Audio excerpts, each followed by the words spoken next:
안녕하세요. 제가 겪은 일을 제보해 보겠습니다. 우선 제 소개를 간략히 해보자면 전 현재 건장한 체격의 30대 남자이지만 어릴 때부터 가위도 자주 눌리고 이상한 것에 많이 시달려서 초등학교 저학년 방학 때 잠시 절에서 지낸 적도 있습니다.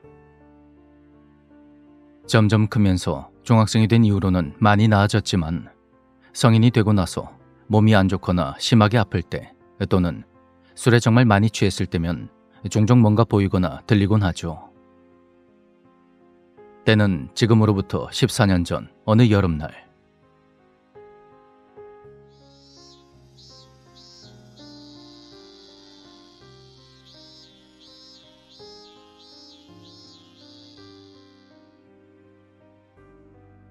그 당시 신종플루가 유행이던 시기였고 20대 초반이었던 저는 친한 친구의 소개로 저와 같은 아파트 단지에 살고 있는 여자친구를 사귀게 되었습니다.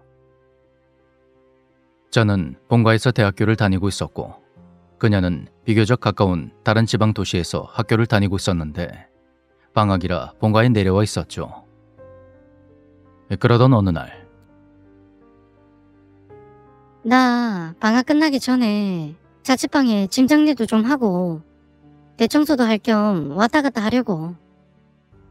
그래? 그럼 같이 하자. 내가 도와줄게. 그렇게 저는 그녀와 데이트도 하고 청소를 도와줄 겸 그녀의 자취방에 가게 되었습니다. 난생 처음 여자 혼자 사는 자취방에 가게 되다니 저는 20대 초반의 풋풋한 설렘과 기대로 한껏 부풀었고 그녀와 꽁냥거리며 시외버스를 타고 1시간 정도를 가서 드디어 자취방이 있는 그 동네에 도착했습니다. 그곳은 그녀가 다니는 학교 바로 근처에 있었는데 그녀는 충청도에서 이름만 대면 아는 유명한 국립대 학생이었습니다. 그런데 막상 도착해보니 제 기대와 달리 동네가 조금 묘했습니다. 그곳은 우리가 흔히 아는 그런 대학가가 아니라 왠지 모를 시골 분위기의 오래된 동네 같았죠. 그녀의 자취방 건물은 3층짜리 빨간 벽돌집이었는데 90년대에 사용하던 옛날식 모자이크 유리가 달린 그 작은 출입문을 지나면 계단이 있었고 2층에 3개의 호실이 있었습니다.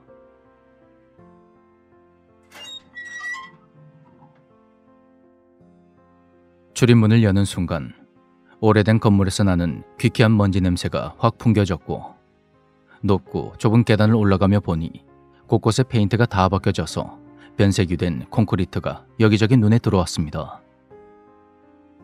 괜히 그녀의 기분이 상할까봐 대놓고 말은 못했지만 속으로 이런 곳에 사는 게 안쓰럽단 생각이 들더군요. 두 평 남짓한 그녀의 자취방에 들어서자 건물 외관과는 달리 아기자기한 인테리어와 함께 향긋한 디퓨저 향이 느껴졌는데요. 그렇게 꾸며둔 방안이 이상하게 너무 어둡고 칙칙한 느낌이 드는 겁니다. 말로 설명할 수는 없지만 그냥 느낌이 안 좋다고 해야 할까요? 저는 그녀에게 조심스레 물었습니다. 자기야, 근데 건물이 너무 어두운 것 같은데. 오래돼서 그런가 공동 현관도 따로 없고 좀 위험한 거 아니야? 아, 여기가 좀 오래되긴 했지. 근데 난 잠이 너무 많아서 가까운 게 최고야. 여기가 학교랑 제일 가까워서 그냥 계약했어. 아, 그래. 자취방은 현관문을 열고 타일이 깔린 좁은 현관을 지나면 바로 싱크대가 있고 우측 문을 열고 들어가면 방과 화장실이 나오는 단순한 구조였습니다. 짐을 풀고 밖에서 식사를 하고 와서 방의 짐들을 정리하고 청소하고 하다 보니 어느새 날이 저물었고 피로가 몰려와서 그녀와 함께 잠시 침대에 누웠습니다. 그런데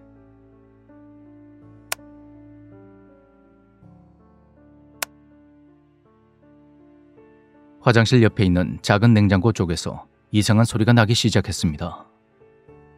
자세히 들어보니 냉장고 아래쪽에서 일정한 간격으로 그렇게 들려오고 있었죠. 자기야, 저 소리 뭐야? 아, 냉장고가 오래돼서 그런가 봐. 여기 처음 들어왔을 때부터 저러더라고. 뭐 냉장고는 잘 돼서 그냥 놔뒀어. 그렇게 우리는 이런저런 얘기를 하다가 잠이 들었고 다음 날은 그녀의 학교도 구경할 겸 밖에서 데이트를 했습니다. 그런데 저녁이 되니 몸이 이상해지더군요. 제가 체력은 좋은 편이라 평생 감기 걸린 날이 손가락으로 꼽을 정도인데 갑자기 몸에 열이 나면서 심한 몸살기가 들었습니다. 그냥 하루 푹 자면 괜찮아지겠지 싶어서 그녀에게 따로 말은 안 했는데 다음날 눈을 떠보니 머리가 깨질 것처럼 그렇게 아픈 겁니다. 온몸이 근육통에 한겨울 냉기가 든 것처럼 오한이 느껴졌고 하필 신종플루가 유행하던 시기에 잘 걸리지도 않는 감기에 걸리니 괜히 무서워지더군요. 저는 그녀의 부축을 받으며 택시를 타고 응급실로 향했습니다. 다행히 신종플루는 아니었지만 열이 38도가 넘었고 저는 수액을 맞은 뒤 그녀의 자취방으로 돌아와서 잠이 들었죠. 얼마나 지났을까? 계속 자다 깨다를 반복하다가 시계를 보니 자정이 넘어 있었고 그녀는 옆에서 자고 있었습니다.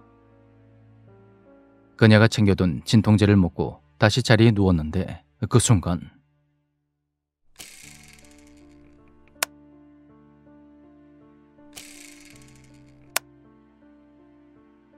냉장고 쪽에서 또다시 소리가 나는 겁니다. 몸이 너무 아프다 보니 저도 모르게 예민해져서 그 소리가 딱 듣기가 싫더군요. 무심코 냉장고를 쓱 쳐다본 저는 순간 제 눈을 의심했습니다. 냉장고 앞에 웬 아이 하나가 등을 돌린 채 쪼그리고 앉아있는 겁니다. 내가 잘못 봤나 싶어서 상체를 일으키고 앉아서 다시 보니 아이가 여전히 냉장고 앞에 앉아 있었습니다. 그리고 꼬마는 오른손에 무언가를 들고 있었는데 자세히 보니 아이들이 가지고 노는 작은 장난감 자동차를 땅에 대고 문지르듯이 하면서 그렇게 놀고 있는 겁니다. 안에 태엽이 들어서 땅에 대고 뒤로 당겼다가 손을 놓으면 앞으로 나가는 그런 장난감 자동차 다들 아시죠? 꼬마는 그걸 가지고 놀고 있었는데 그 장난감이 앞으로 가다가 냉장고에 부딪히면서 딱딱하는 그런 소리를 내고 멈췄습니다. 그러니까 소리의 정체가 바로 태엽 장난감이었던 거죠. 아이는 계속 같은 동작을 반복했고 저는 아이를 불렀습니다. 꼬마야. 꼬마야. 그러자 저를 등진 채 앉아있던 아이가 천천히 고개를 돌렸고 그 목소리가 귀로 들리는 게 아니라 머릿속으로 그대로 전달되었습니다. 네? 여기서 뭐 하고 있어요? 그러자 아이가 한참 후에야 대답했습니다. 엄마 기다려요. 엄마? 엄마가 오기로 했어요? 네. 엄마가 혼자 조금만 놀고 있으면 온다고 했어요. 그런 아이의 말에 갑자기 눈물이 쏟아지기 시작했습니다. 이유는 저도 모르겠어요. 이곳에서 혼자 얼마나 기다렸을지 모를 그 시간이 안쓰러웠는지, 끝까지 엄마 말을 잘 듣고 있는 그 아이가 안쓰러웠는지, 아니면 아이를 두고 나가서 돌아오지 못한 그 엄마가 안쓰러웠는지 이유는 모르겠습니다. 그냥 갑자기 너무 슬픈 감정이 들어서 눈물이 주룩주룩 계속 흘러내렸습니다. 아이한테 무슨 말을 해야 할지 잘 모르겠더군요. 엄마를 찾으러 가라고 해야 하나? 그랬다가 괜히 나중에 엄마가 왔을 때 아이가 없으면 어떡하지? 그런 상황을 만들면 안 되는데? 혼자서 속으로 별의별 생각을 하며 아이의 얼굴을 멍하니 바라보자 아이의 흐릿한 형체가 이내 스르르 사라졌습니다. 기다리던 엄마가 아직 오지 않았으니 그 아이는 이곳을 떠나지 않을 테고, 그렇다고 아이가 저나 여자친구에게 뭔가 해코지 한 것도 없어서 그냥 둬도 괜찮겠다 싶었습니다. 처음 아이를 보고 나서 짧은 대화를 나눴을 때도 마음이 평온했거든요. 나쁜 귀신처럼 보이진 않았으니까요. 그 후로도 저는 자리에 앉아서 한참 동안 울다가 잠이 들었고 이틀 정도 더 앓고 나서야 몸이 회복되었습니다. 물론 제가 겪은 일을 그녀에게 말하진 않았습니다. 괜히 그녀가 겁먹으면 안 되니까요. 자기야, 이제 괜찮아 보이는데 우리 PC방 갈까? 그러면서 활짝 웃어 보이는 그녀가 마냥 귀엽기만 했죠. 그 아이는 이제 엄마를 만났을까요?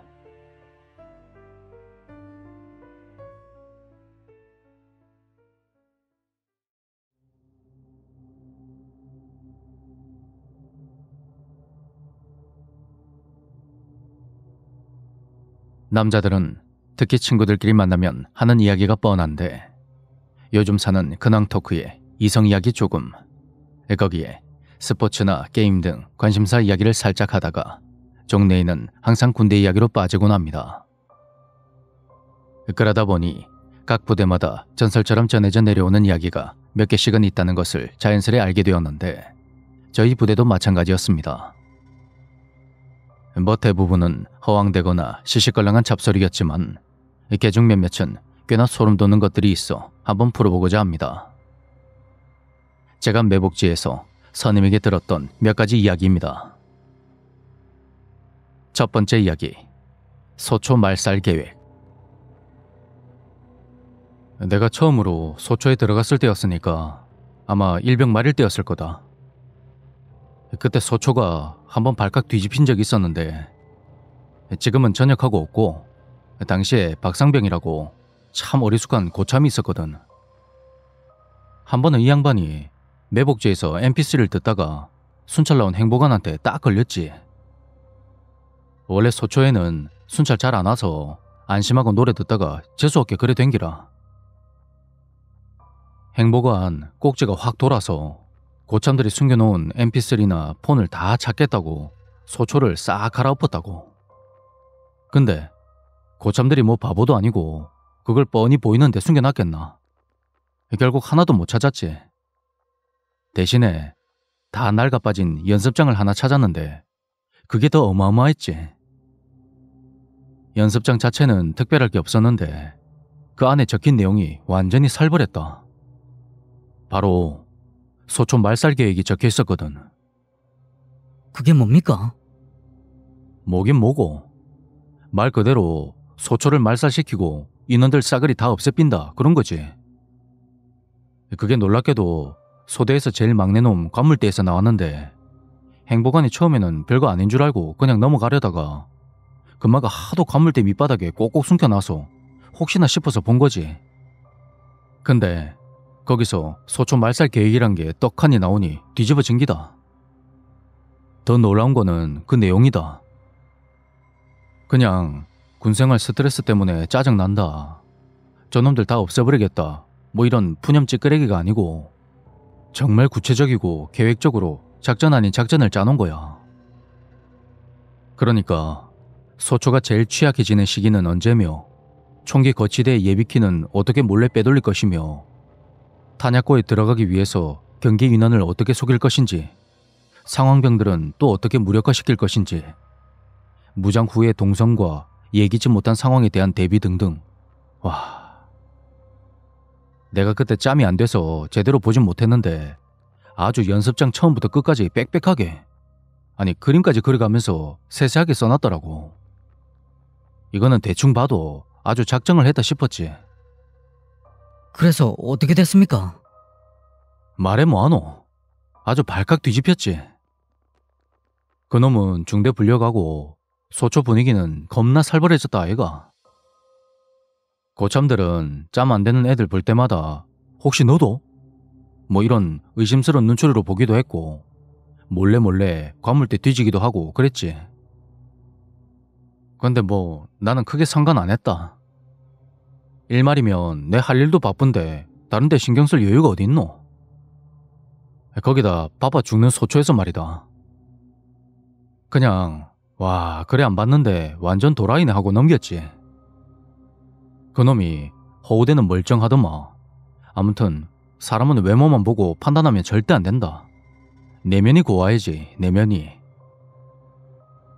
당연히 내랑은 아무 상관없는 줄 알고 신경을 꺼붙는데 이게 웬걸 소대장이 내를 부르는 기라. 그 정신 나간 놈이랑 뭔 일 있었냐고 하면서 말이다. 처음에는 뭔 소린가 싶었는데 이놈이 계획 짜면서 유독 나한테만 심하게 분노를 표출해 놨더라고. 소대장이 내가 언급된 부분만 살짝 보여줬는데 시간이 좀 지나서 정확히는 기억 안 나는데 나는 끝까지 살려둬서 인질로 삼은 다음에 실컷 괴롭히다가 죽인댔나? 아니면 탄을 한 발씩 쏴서 고통스럽게 죽인댔나? 대충 그런 내용이었다. 소대장이 그걸 보고 내를 오해한 거지. 내가 하도 갈궈서 금방 눈이 확 돌아빈 거 아닌가 하고 말이다. 난 당연히 절대 아니라고 했지. 아니 뭐 진짜 갈구기라도 했으면 몰라도 너무 억울하고 화가 나더라고. 뭐? 내를 인질로 삼아? 고통스럽게 죽여? 별 천지 같은 놈이 확 그냥... 생각하니까 또 열뻗치네. 아니 그럼 그놈은 대체 왜 그렇게 써놓은 겁니까? 내가 아무리 아니라고 모르는 일이라고 해도 소대장이 영 못 믿어 하더라고. 그래서 결국 중대까지 불려가가 중대장이랑 내랑 금마랑 삼자대면까지 했다. 아무래도 일병짬이라 좀 후달리긴 했어도 억울함이 더 컸지. 솔직한 말로 내가 애들을 전혀 안 갈궜다고는 말 못해도 내가 어디 쓸데없는 걸로 난리치드나. 딱 갈굴 것만 갈구고 딴 건 잘해준다 아이가. 공과 사, 딱딱. 내가 그걸 어필했지. 그러니까 이번에는 중대장이 금마한테 나를 왜 그렇게 미워했는지 물었는데 참나 그 이유가 아주 가관이었다. 내가 그놈이랑 같은 생활관에 같은 침대를 썼는데 내가 2층이고 그놈이 1층이었거든. 근데 이놈이 하는 말이 진짜 다시 생각해도 어이가 없네. 뭔데 그러십니까? 내 코 고는 소리가 너무 시끄러웠단다. 중대장도 어이가 없었는지 순간 비식하더라. 그러니 당사자인 나는 오죽하겠나. 임마가 지금 내랑 장난치나 했지. 근데 소름 돋는 게 이놈은 완전히 진지한 거야. 정색해서 내를 째리는데 귀신보다 사람이 더 무섭다는 말이 뭔 뜻인지 그제야 알겠더라고. 세상에 코 좀 골았다고 사람을 죽일 생각을 하냐고. 아니 애초에 나는 코를 안 골았다니까. 아무튼 내한테는 이래저래 등골이 오싹한 경험이었다. 근데 더 무서운 게 뭔지 아나? 내가 짬 좀 찬 후에 고참이 들려준 이야기인데 그놈이 정한 소초 취약 시기 말이다. 그게 바로 소대장이랑 부소대장이 전부 매복 나가는 그날이었단 말이지. 소초에서는 가끔씩 근무 잘못 꼬여가지고 소대장은 지휘조로 부소대장은 지원조로 같이 매복 나가는 경우가 있단 말이다. 이놈이 그날을 계획 실행일로 골랐는데 그게 언제인지 아나? 행보관이 연습장 발견한 날로부터 불과 3일 후다. 3일 후. 그니까 계획 다 짜놓고 실행일만 기다리고 있었던 거지. 만약에 그거 발견 못했으면 어찌 됐겠노? 아니 아니지. 애초에 어리숙한 박상병이 MP3를 걸리지 않았더라면 어떻게 됐겠냐? 그 생각만 하면 내가 심장이 뛰어서 자다가도 벌떡벌떡 일어난다니까. 두 번째 이야기, 손톱 수집가. 이건 내가 겪은 일은 아니고 3소대 내 동기가 겪은 일인데 뭐 나도 살짝 보긴 봤으니까 간접적으로 겪은 거나 마찬가지지. 그때가 그러니까 상병 막 달았을 때였나? 그때는 달마다 신병을 빵빵하게 채워줬으니까 지금처럼 인원이 부족하진 않았어. 근데 이게 마냥 좋다고만 할 수도 없는 게 사람이 많이 들어오니까 뭐랄까 그만큼 특이한 놈들도 꽤나 섞여온다고 해야 되나? 그중에 내 동기 밑으로 간 사람이 하나 있었는데 우리는 그 말을 손톱 수집가라고 불렀다. 손톱 수집가 말입니까? 그래. 말 그대로 손톱을 열나게 모으는 거지. 꼭 다람쥐가 도토리 모으는 것처럼 지 손톱 깎은 걸 안 버리고 수집했다 이 말이다. 한 번은 어느 주말에 동기가 할 일 없어서 침대에 멍 때리고 누워있다가 금마가 탁자에 앉아서 손톱 깎는 걸 본 거지. 일부러 보려고 한 게 아니라 그냥 눈이 저절로 간 건데 금마가 다 깎은 손톱을 쓰레기통에 버리는 게 아니고 잘 모아서 지 관물대로 가져가더란 말이지. 거기서 뭔가 이상함을 느꼈단다. 그래서 유심히 보고 있으니까 그놈이 관물대에서 주머니 같은 걸 꺼내서는 거기다가 손톱을 쏟아 넣더라는 거야. 그 외에 입구에 끈 달린 복주머니 같은 거 있잖아. 그걸 보고 동기가 쫓아가서 방금 그게 뭐냐 좀 보여달라 하니까 이놈이 기겁을 하고 그걸 숨기면서 절대 안 된다고 뻗팅기는 기라. 안 돼? 군대에서 안 되는 게 어딨노? 당장 뺏어서 주머니를 열어보니까 그 안에 손톱이 그냥 어우. 거짓말 조금 보태서 한 바가지는 좋게 되는 것 같았다 하는데 아니 다른 것도 아니고 남들은 그냥 갖다 버리는 손톱을 왜 그렇게 모아뒀냐고. 그래서 이게 뭐냐 당장 버리라 하니까 그놈이 안 된다면서 팔을 막 잡아당기더라는 거야. 어디 이등병 짜바리가 감히 고참 몸에 손을 대노. 그래서 이 자식이 쳐돌았나 재수없게 왜 손톱을 모으고 난리냐고 막 갈궜지.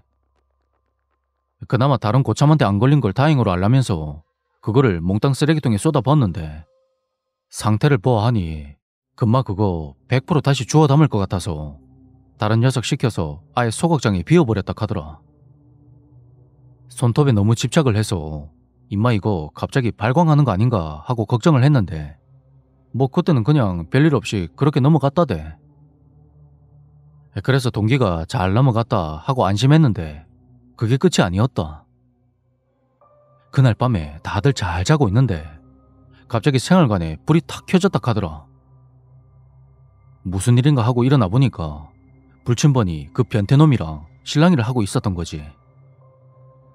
알고 보니까 이 정신 나간 놈이 오밤중에 일어나서 손톱을 깎고 있었던 거다. 그것도 가뜩이나 없는 손톱을 억지로 잘라낸다고 지 생 손톱을 다 깎아내면서 말이다. 와, 그걸 보고 놀란 불침번이 말려도 계속 깎는다고 난리치는데 내가 딱 그때쯤에 야간 탄약고 마치고 내려왔었거든.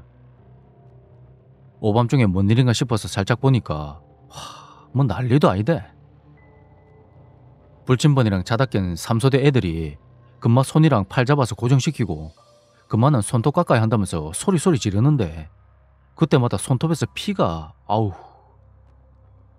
멀쩡한 짧은 손톱을 3분의 1을 억지로 깎아내니까 생살이 다 드러나서 피가 미친 듯이 흐르는 거지.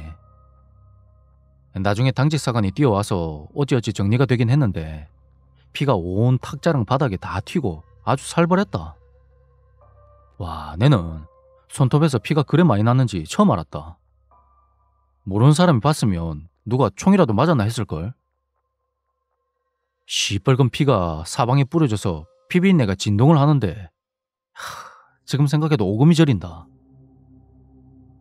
금마는 그 길로 통합병원에 입원했다가 다른 부대로 갔다고 들었는데 어디 군생활이나 제대로 했겠나. 나중에 들어보니까 금마 그거 사회에 있을 때부터 편집증, 강박증 뭐 그런 게 억수로 심했단다. 왜 뭐 모아다가 줄 세워놓고 바닥에 선 절대 안 밟고 다니고 그런 거 있다 아이가. 그나마 치료 잘 받아서 다른 증상들은 호전이 됐는데 하필 손톱 모으는 건 못 고친 거지. 입대해서 훈련소에서부터 모았고 자대 와서까지도 계속 모으다가 딱 걸린 거지. 어떻게 보면 좀 안쓰럽기도 한 게 생각해봐라. 손톱 그거 조금만 짧게 깎아도 얼마나 쓰리고 아프노. 근데 그거를 아휴. 지도 지 마음대로 그게 안 됐으니 그 지경이 된 거지. 에이, 불쌍한 놈. 세 번째 이야기, 고라니. 이거는 우리 소대 대대로 전설처럼 내려오는 이야기인데 까마득한 고참이 겪은 일이라 하더라. 나도 저녁간 고참한테서 들은 거라 정확히 몇 년 군번인지 모르고. 무슨 이야기냐 하면 한 번은 상병 조장에 일병 사수, 이등병 부사수까지 해서 매복을 들어갔는데 도착해서 짐 풀고 장비 설치하고 그러고 있는데 갑자기 한쪽에서 고라니가 울어 제끼는 거지. 니들도 들어봐서 알겠지만 고라니 울음소리가 억수로 특이하고 시끄럽다 아이가. 그게 막 누가 비명 내지르는 것 같은 그런 소리잖아. 내 고참 중에 한 명은 우스갯소리로 정수리에 여드름 터지면 그런 소리 난다고 했는데 소름 끼치게 괴괴스럽지 않나. 아무튼 그래서 조장이 일병한테 마, 옷 닦아서 쫓아내고 온나? 그거 귀 따가워 죽겠네 이랬지. 그래서 일병이 막내한테 짐 마저 풀라고 하고 숲으로 들어갔는데 아무리 기다려도 이마가 돌아오질 않는 기라. 고라니 소리는 계속해서 나는데 말이야. 그래서 조장이 임마 이거 어디 똥이라도 싸졌기나 하고 막내한테 자리 딱 지키고 있어라 하고는 일병을 찾으러 들어간 거지. 고라니 소리가 들리는 쪽으로 쭉 걸어 들어가니까 일병이 커다란 소나무 아래에 있었는데 임마가 그 자리에 웅크리고 앉아서는 몸을 막 벌벌 떨고 있었다 카대. 조장이 깜짝 놀라서 뛰어가 보니까 임마 이거 어디서 넘어졌는지 손이랑 무릎에 온통 흙투성이고 눈물 콧물 다 빼고서 넋이 완전히 나가서는 같은 말만 계속 반복하더란다. 고라니가 아닙니다. 고라니가 아닙니다. 거기서 조장이 뭔가 싸한 느낌을 딱 받은 거지. 보통 고라니가 겁이 원체 많아서 멀리서 작은 인기척만 느껴져도 내빼기 바쁘거든. 근데 어찌된 게 이놈의 고라니는 사람이 이만큼 다가왔는데도 도망가기는커녕 소리만 더 크게 내지르고 있었던 거다. 그때까지도 계속 말이지. 이걸 이상하게 생각한 조장이 고라니가 우는 쪽으로 가려고 하니까 일병이 절대 가지 말라고 막 붙잡았는데 그래도 확인을 안 할 수가 있나? 명색이 매복 조장인데.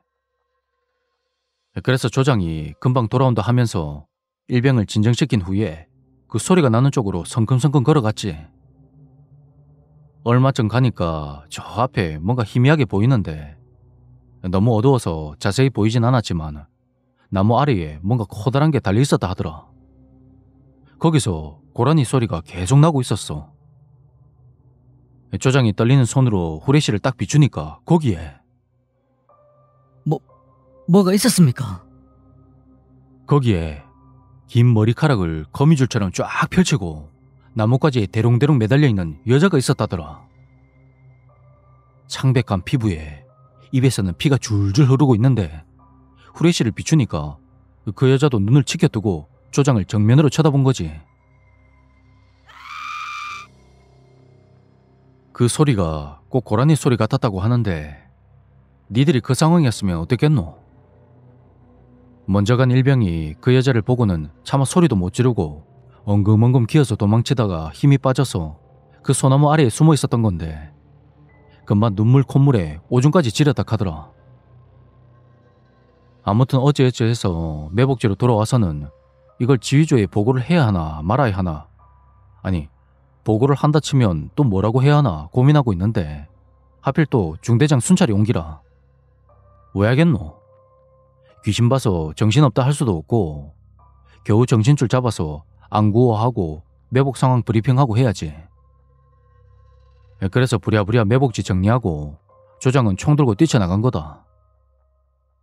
적당히 자리 잡고 있다가 중대장이 가까이 왔을 때 막 안구호를 하려고 하는데 중대장이 됐다고 손 흔들면서 곧장 매복지로 가대?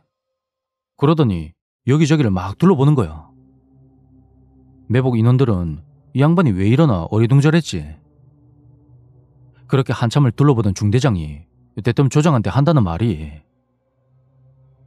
야, 여자 어디 숨겼어? 이러는 거야. 조장이 영문을 몰라서 무슨 말씀이냐고 하니까 중대장이 막 화를 내면서 또 한다는 말이 매복지에서 담배 피우고 과자 까먹는 것 정도는 나도 이해한다. 눈 감아줄 수도 있고. 근데 감히 여기에 여자를 불러? 너희들 대가리 나사 빠진나? 어? 거짓말 할 생각 마라. 멀리서 매복지에 앉아있는 긴 머리 여자 실루엣 내 분명히 봤다. 그 말에 조장 머릿속에 뭔가 스치고 지나가면서 소름이 쫙 돋은 거지.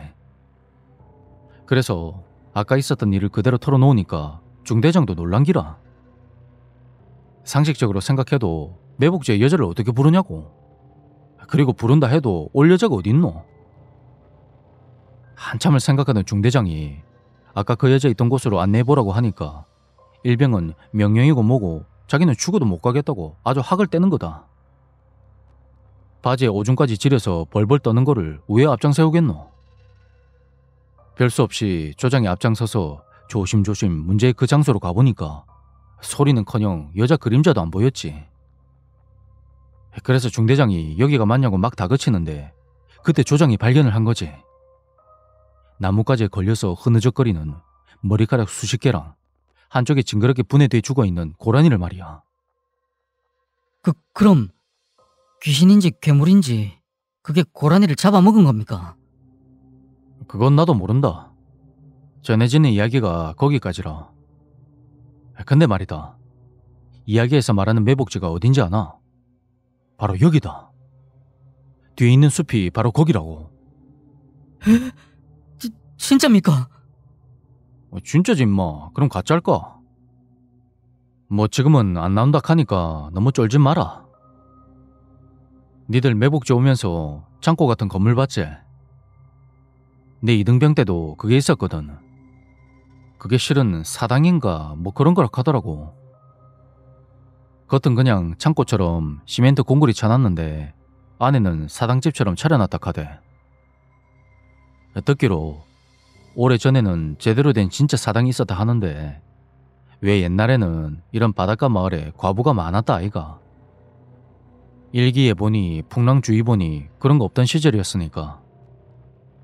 멀쩡하다가도 갑자기 돌변하는 게 바다인데 아닌 말로 재수 없으면 풍랑 만나가 배 뒤집히는 거 순식간이지. 그렇게 남편이 바다에서 실종이 돼가 시체조차 못 찾으면 한순간에 과부팔자 되는 거지 뭐. 그래도 혹시나 하면서 남편 돌아오기를 기다리다가 결국은 못 이겨내고 고마 남편 뒤따라간 여자들도 부지기수였단다. 그래서 생긴 게 바로 사당이었는데 그 억울하고 불쌍한 영혼들 달래주려고 마을 사람들이 만들었다 하지 아마. 근데 6.25 전쟁 통에 마을이랑 같이 사당도 박살나버리고 전쟁 끝난 후에 다시 사람들이 돌아와서 정착하는데 고마 사당에 대한 건 까맣게 잊어본기라. 뭐 그렇게 시간이 흘러갔는데 처음에는 딱히 별 문제가 없었어. 애초에 숲으로는 길도 없었고 갈 일도 잘 없었으니까. 물론 실종이나 사망사고는 간간히 발생했는데 어디 사람 사는데 사건 사고가 없을 수가 있나? 그냥 안타까운 일이다 하고 넘어갔겠지. 그러다가 군부대 들어서고 매복지가 생기면서 슬슬 문제가 발생한 거야. 방금 전 이야기처럼 귀신을 봤네, 괴물을 봤네, 이상한 소리를 들었네, 뭐 이런저런 괴담이 끊이질 않으니까 윗선에서도 뭔가 있긴 있구나 하고 느꼈는지 이래저래 알아보다가 운 좋게도 사당에 대해서 알게 된 거야. 혹시 그것 때문이 아닌가 싶어서 부랴부랴 사당을 지은 건데 그거 짓는다고 군에서 지원을 바랄 순 없잖아. 그래서 몇몇 간부하고 병사들이 십시일반 모아서 짓긴 했는데 그러다 보니까 아무래도 외관이 좀 허름한 감은 있지만 그래도 제 역할은 하긴 하나 보더라고. 사당을 지은 후로는 그런 목격담이나 괴담이 거짓말처럼 사라졌다 하니 말이야. 지금까지도 말이지. 그러니까 혹시나 해서 하는 말인데 그 건물에는 절대로 들어가지 마라. 문 열려고 시도조차 하지 말고 아예 그 근처에 가지 말라 이 말이다. 알았나? 네, 알겠습니다.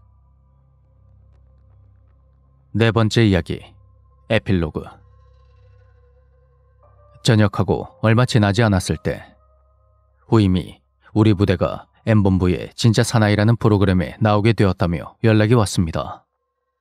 근데 녀석이 막 앓는 소리를 하더군요. 아, 진짜 멋 같아요. 제초 작업에 돌 뽑아내고 길 가린다고 나무 베고 배수로 정비해 그 언덕배기에 있던 유리고 있죠. 그건 아예 없애버렸다니까요. 미관 해친다고요. 진짜 요새 작업한다고 죽겠어요. 형은 진짜 칼 같은 타이밍에 잘 간 거예요. 근데 문제는 그 여파로 매복지 길목에 있던 사당집도 완전히 박살이 나버렸다는 거였는데 그저 보기에 좋지 않다는 게 그 이유였다고 합니다. 대대 인원들이 싹 다 부수고 길을 닦아놨더라고요. 젠장. 정작 매복 서는 건 우린데 미신이니 뭐니 해도 솔직히 좀 찜찜해요. 이제부터는 귀신이랑 같이 매복 서는 건 아닌지 모르겠어요. 그 말에 그냥 한번 웃고 말았지만 저 역시 찜찜한 기분이 드는 것은 어쩔 수가 없었습니다. 마지막 이야기만은 부디 허무맹랑한 괴담이었기를. 그래서 그곳에서 근무하고 있는 내 후배들이 별탈 없이 무사히 군생활을 마쳤으면 하는 그런 바람입니다.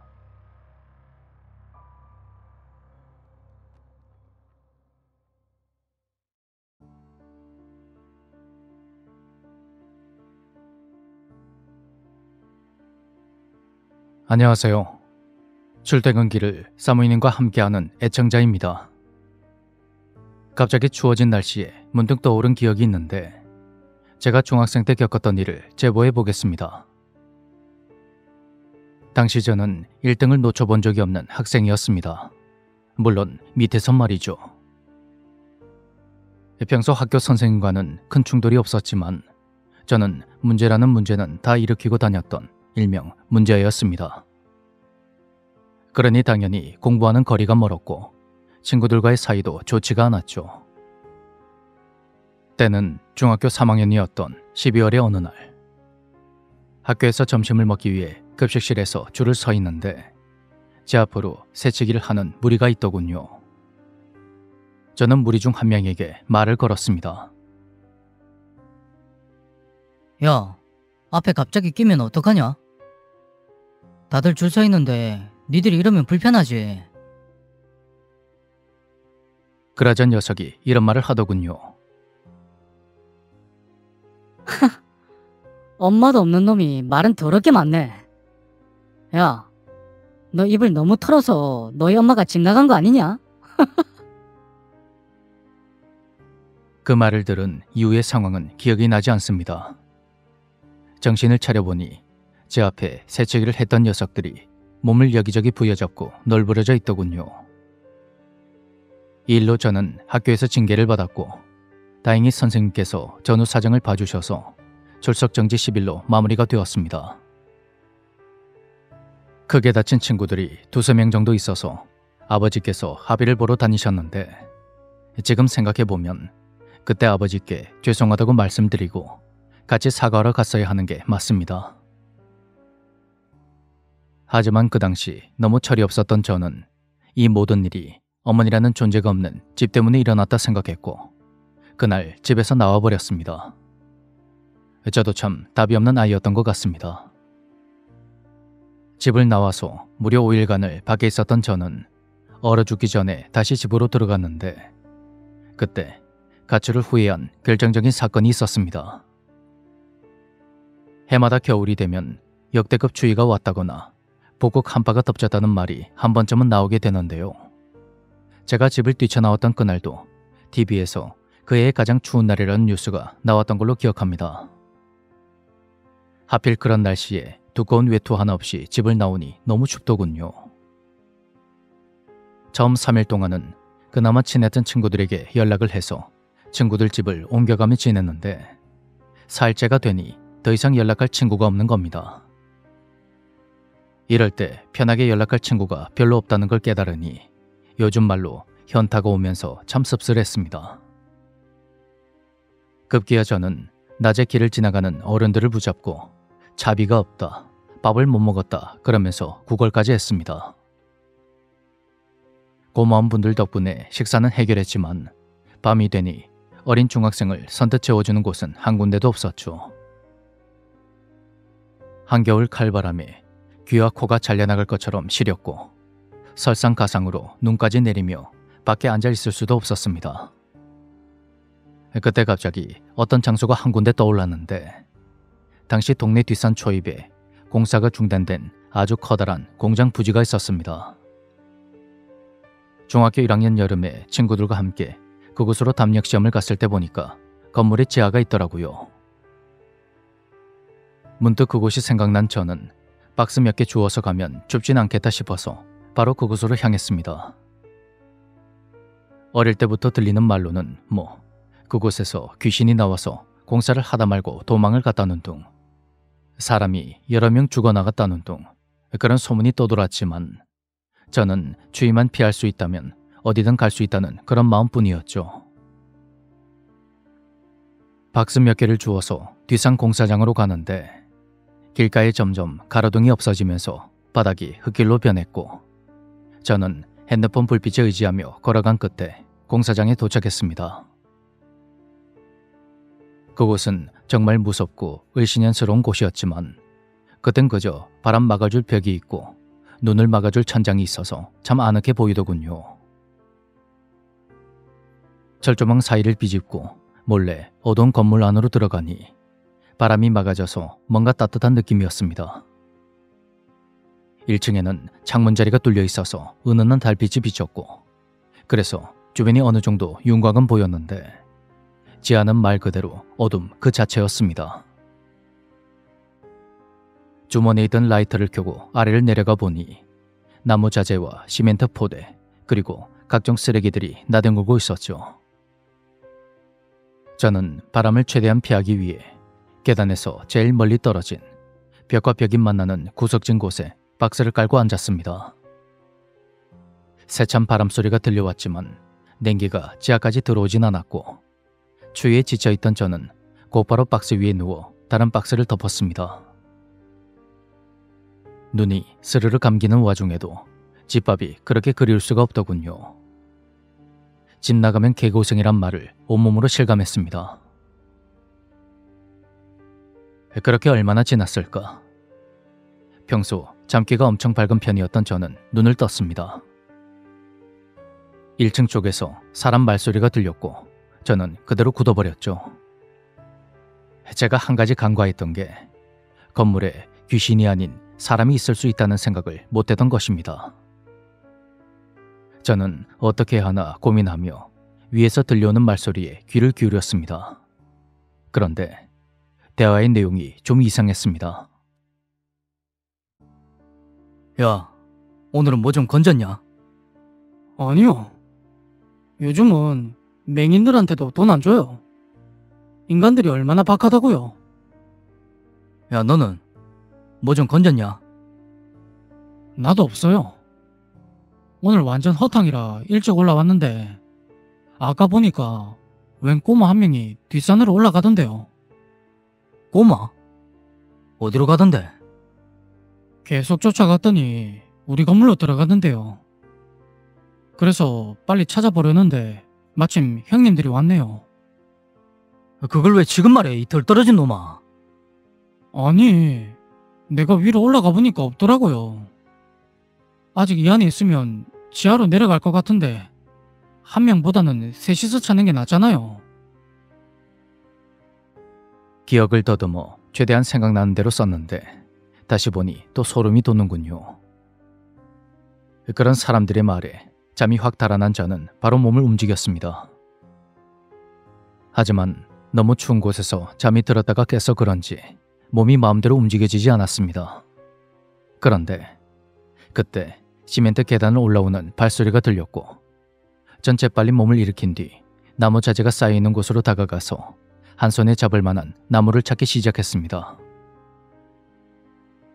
사람들은 어느새 지하에 다다랐고 저는 숨까지 꾹 참으며 상황을 지켜봤죠. 지하로 내려온 그들은 핸드폰이 없는 건지 뭔지 불빛 하나 켜지 않고 팔을 앞으로 뻗어가며 여기저기 돌아다녔는데 바닥에 있는 것들을 발로 툭툭 치면서 뭔가를 찾고 있는 것 같았습니다. 가만히 보니 제가 자고 있는 줄 알고 저에게 들키지 않으려고 쥐죽은 듯 조용히 돌아다니는 것 같더군요. 제가 나무자재 뒤쪽에 숨어서 어떻게 해야 하나 고민하고 있는데 무리 중 한 명이 제가 차고 있던 박스를 발견하게 됩니다. 어? 뭐야 이거? 이 새끼 어디 갔어? 박스 들고 올라가는 거 내가 봤어요. 분명히 여기 있었다는 건데 어디 갔지? 야, 이 박스 아직 따뜻하다. 그 말을 듣는데 숨이 턱 막히면서 저도 모르게 헉하는 소리가 튀어나왔습니다. 잠시 후 먼지가 잔뜩 쌓인 바닥에 신발 밑창이 끌리는 소리와 바지단이 스치는 소리가 나면서 그들이 제가 있는 곳으로 서서히 다가오는 느낌이 들었습니다. 저는 거기서 또 고민에 빠졌습니다. 아직 중학교 3학년인 내가 혼자서 다 큰 어른 3명을 이길 수가 있을까? 아니면 이제라도 도망을 가야 하나? 순간의 판단으로 저는 후자를 선택했고 그냥 도망가면 금방 들킬 것 같아서 부만에 있는 라이터를 꺼내 계단에서 최대한 멀리 떨어진 곳을 향해 힘주어 던졌습니다. 그리고 라이터가 떨어지는 소리와 함께 발소리도 점점 멀어지는 것 같았고 그 틈에 저는 조심스레 걸음을 옮겨 계단 쪽으로 갔습니다. 그렇게 계단을 막 한 발짝 올라가려는 순간 그 목소리에 얼떨결에 고개를 돌려보니 계단 위쪽에서 들어오는 달빛에 비친 사람 형체가 보이더군요. 그리고 저를 향해 무서운 속도로 다가오는 발소리. 저는 곧장 계단을 뛰어 올라가서 건물 밖으로 나간 뒤 뒷산으로 빠졌습니다. 저도 모르게 눈에선 눈물이 계속 쏟아져서 앞도 잘 안 보였지만 여기서 잡히면 끝이란 생각에 이를 악물고 전력 질주했습니다. 야, 저 새끼 잡아! 그 목소리에 정말 등골이 오싹해지더군요. 공장 부지가 있는 뒷산 초입에서 동네까진 대략 5분 정도. 동네에 가까워질수록 서서히 가로등 불빛과 함께 주택들이 보였고 기진맥진한 상태로 이제 포기해야 하나 싶던 찰나에 앞에서 불빛 하나가 왔다 갔다 하는 게 보였습니다. 도와주세요. 살려주세요. 그렇게 소리치자 앞에 있던 불빛이 절 향해 빠르게 다가왔는데 알고 보니 근처에서 산책을 하고 있던 동네 주민분이었습니다. 어른들이 밤 시간에 종종 뒷산 근처로 산책을 다니곤 했거든요. 학생, 왜 그래? 무슨 일이야? 도와주세요. 뒤에 사람들이 절 죽이려고 쫓아와요. 뭐? 어? 저 사람들 뭐야 저거? 그런 제 말에 아저씨는 뒷산 쪽으로 불빛을 비춰봤고 겨우 숨을 고르며 뒤를 흘끗 쳐다보니 저를 따라오던 사람들이 뒷산 쪽으로 헐레벌떡 뛰어가는 게 보였습니다. 학생, 집이 어디야? 저 사람들은 뭐야? 몰라요. 저 사람들 몰라요. 도와주세요. 천만다행으로 아저씨는 곧장 112에 신고를 했고 저를 동네 아래까지 데려다 주셨습니다. 이내 동네에 도착한 경찰과 함께 파출소에 간 저는 제가 겪었던 일을 털어놨고 연락을 받고 오신 아버지에게 등짝을 오지게 맞았더랬죠. 등에 구멍이 뚫릴 정도로 많이 맞았지만 그땐 살았다는 기쁨에 아픈 줄도 모르고 아버지에게 이렇게 다시 맞을 수 있음에 감사하며 엉엉 울었습니다. 경찰분들이 공장 부지 근처와 뒷산을 훑어봤지만 사람의 흔적은 없었다고 했고 그들은 끝내 찾지 못했습니다. 그 일로 큰 충격을 받은 저는 지금도 밤에는 되도록 움직이지 않습니다. 그리고 찌따만 비어있는 건물이나 폐가 쪽에는 그 근처에도 가지 않게 되었죠. 귀신보다도 사람이 있으면 어쩌나 그게 더 두렵거든요. 그들은 도대체 저한테 뭘 하려 했던 것일까요? 여러분도 빈 건물이나 폐가 같은 곳은 절대 혼자 가지 말길 바랍니다. 귀신보다 사람이 더 무서울 때도 있거든요.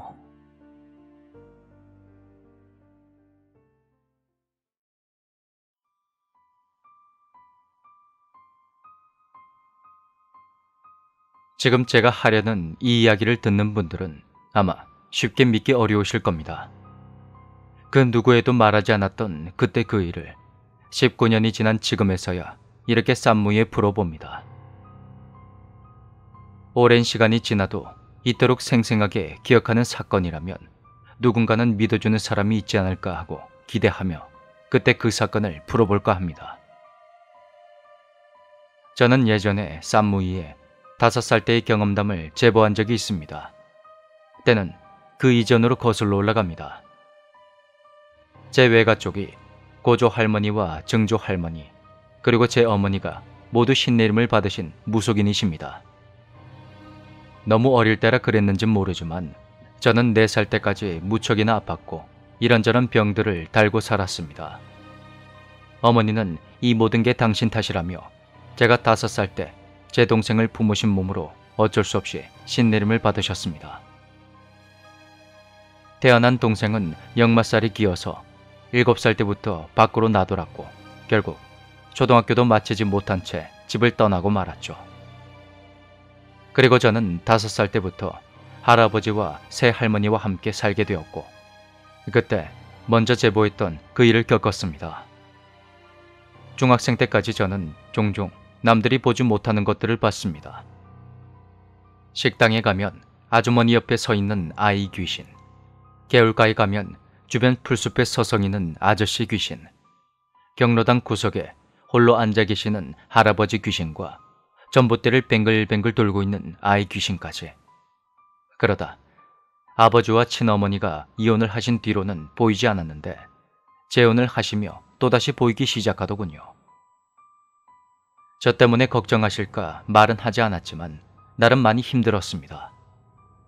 별탈 없이 지냈다곤 하지만 보통 사람들이 보지 못하는 걸 봐야 하는 그 고통은 겪어보지 않고선 절대 모릅니다. 중학교에 다닐 때는 버스를 타고 등교를 해야 했는데 전 새벽에 일어나서 학교까지 걸어갈 때가 많았습니다. 통학버스에 타는 사람이 아닌 존재들이나 일반 버스의 창문에 매달려 있는 검은 형체들을 보면 도저히 타고 갈 엄두가 나지 않았던 겁니다. 지나가는 차들 위에 붙어있는 검은 덩어리들이나 차의 창문에 가득 붙어있는 기괴한 머리들은 정말 너무나도 끔찍했습니다. 그래서 저는 남들 다 가는 시내에도 가지 않았습니다. 그렇게 심적으로 너무 괴로웠던 저는 집을 떠나고 싶은 마음이 간절했고 결국 고등학교 1학년 2학기 때 전학을 가기로 했습니다. 전학을 가기 전에 일주일 동안 가출을 한 적이 있었는데 자주 연락하며 지냈던 강원도 원주의 친척집에 잠시 머물기로 마음을 먹었죠. 평소 시내조차 잘 가지 않았던 저에게 원주로 가는 길은 초행길과 다름없었습니다. 저는 적은 용돈을 쪼개서 모아놓은 돈을 몽땅 들고 학교에 가는 척하며 이른 새벽에 기차역으로 갔습니다.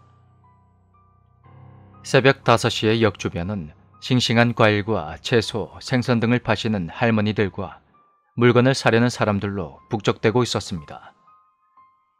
이른 아침에 잠깐 서는 이곳을 번개시장이라고 하는데 포항에 오래 사신 분들이라면 잘 아실 겁니다. 전 기차를 타기 위해 번개시장을 지나 역 안으로 들어가서 비둘기호 열차의 표를 끊었습니다.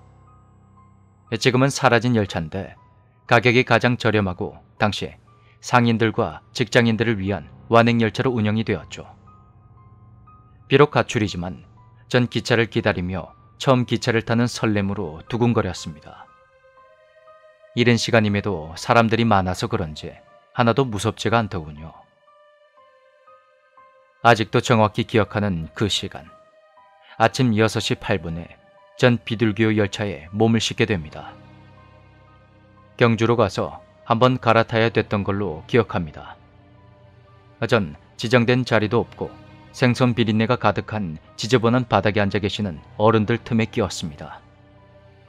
창밖의 풍경들이 움직이며 열차는 천천히 출발했고 열차를 탔다는 안도감 때문인지 전 스르르 눈을 감았습니다. 얼마나 졸았을까. 눈을 떠보니 열차 안에 있던 사람들이 한 명도 보이지가 않았습니다. 저는 그 많던 사람들이 순식간에 다 어디로 간 건가 하는 의문이 생기며 점점 겁이 나기 시작했죠. 기차는 알 수 없는 간이역들의 이름을 알리며 정차하고 달리기를 반복했고, 전 지금 열차에서 내리지 않으면 안 된다는 생각에 일단 아무 역에서나 내렸습니다. 역에서도 사람은 단 한 명도 보이지가 않았습니다. 하다못해 역장이라도 있어야 할 역에는 아무도 없었던 거죠.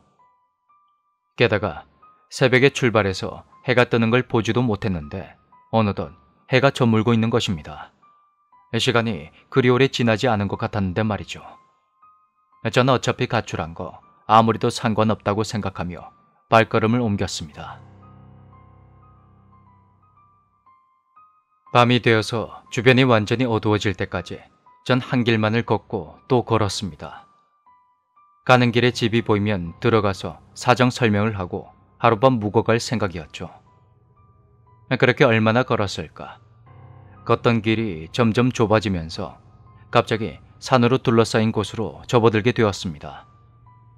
확 바뀌어버린 풍경에 뭔가 이상하다는 생각은 들었지만 밤은 깊었고 몸이 으슬으슬 추워졌기에 저는 걸음을 재촉했습니다.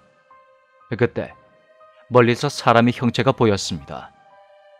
반가운 마음에 빠른 걸음으로 다가가 보니 짙은 군복 차림의 군인 아저씨가 서 계시더군요. 학생, 여기까지 무슨 일로 온 거야? 기차역에서 잘못 내려서 길을 잃었어요. 아, 그래? 밤늦게 위험한데 나랑 같이 조금만 더 기다리자.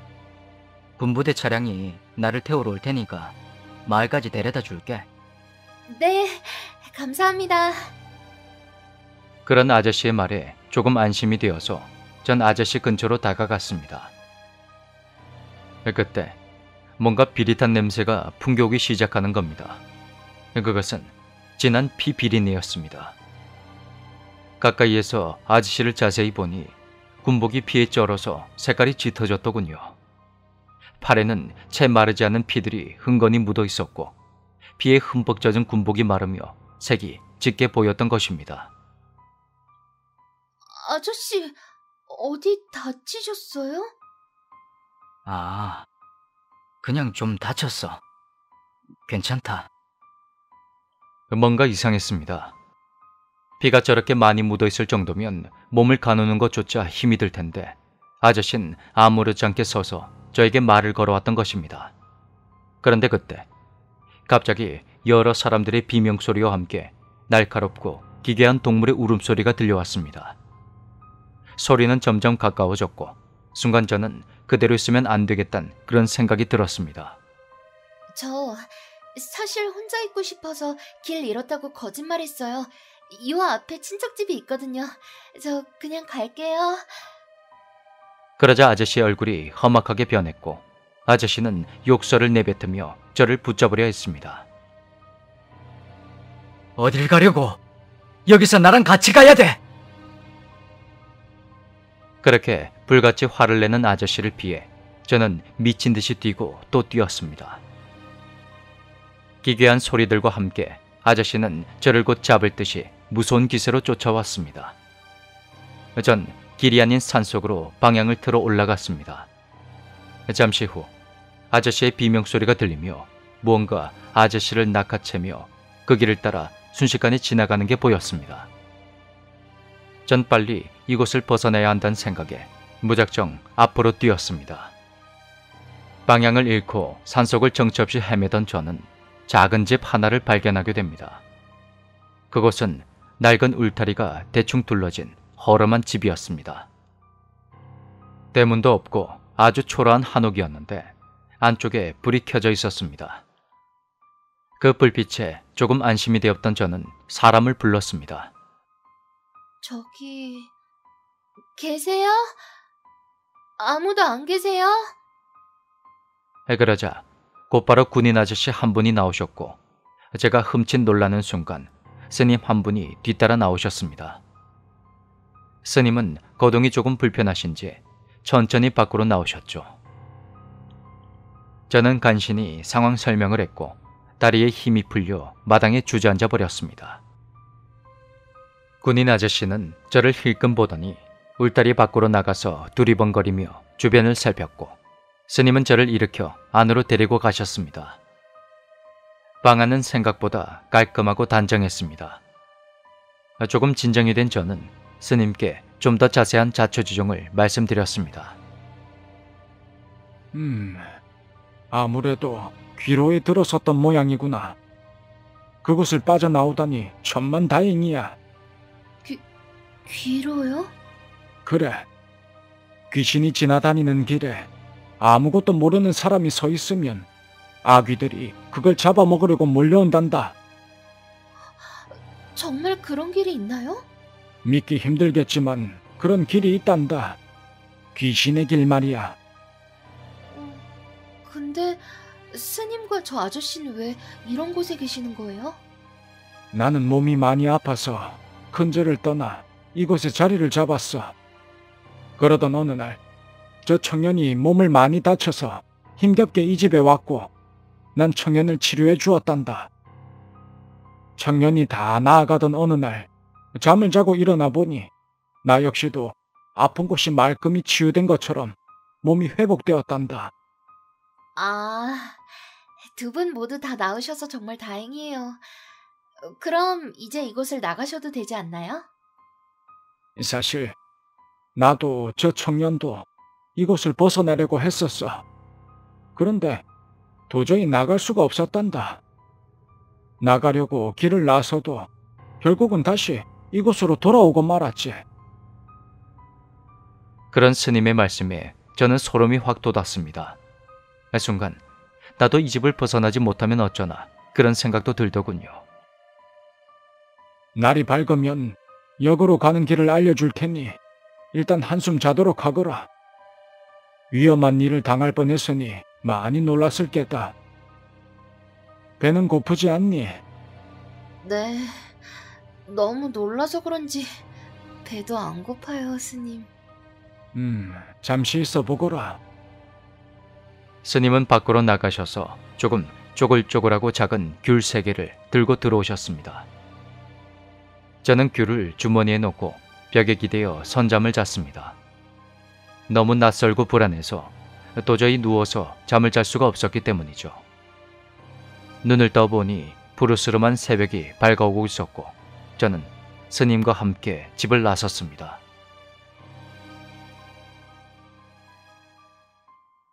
스님은 손가락으로 어떤 길을 가리키시며 이렇게 말씀하셨습니다. 아가, 이 길을 쭉 따라가면 여기 나온단다. 반드시 곧장 길을 따라가야 한다. 알겠니? 네, 스님. 정말 감사합니다. 나중에 맛있는 거 사들고 꼭 찾아뵐게요. 그렇게 저는 스님이 알려주신 길을 따라 곧장 걸어갔습니다. 설마... 아니겠지?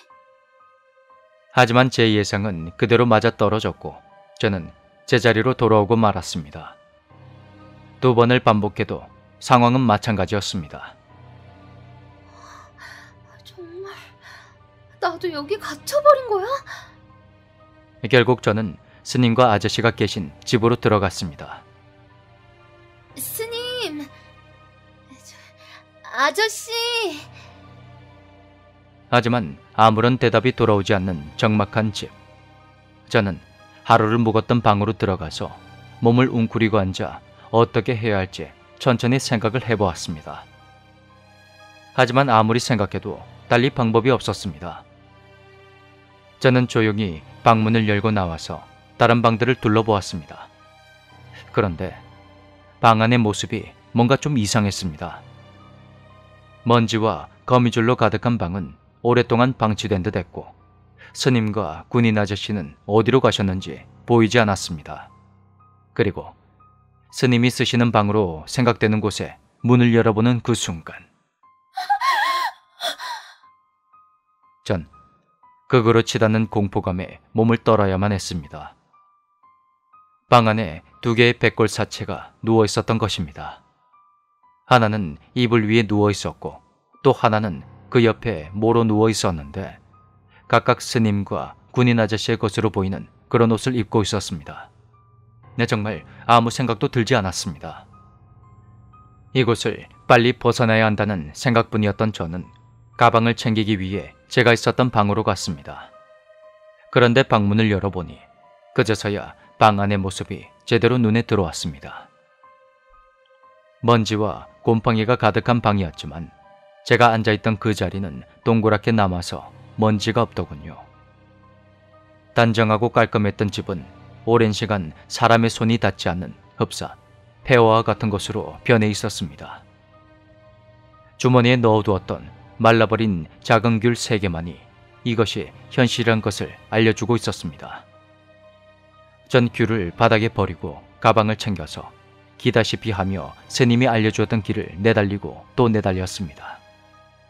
그러자 이번엔 간이역이 보였고 역을 오가는 사람들과 기차가 보였습니다. 그때는 휴대폰이 없던 시절이라 신고를 할 수가 없었지만 신고를 한다 한들 사람들이 내 이야기를 믿어줄까 하는 생각에 전 아무것도 할 수가 없었습니다.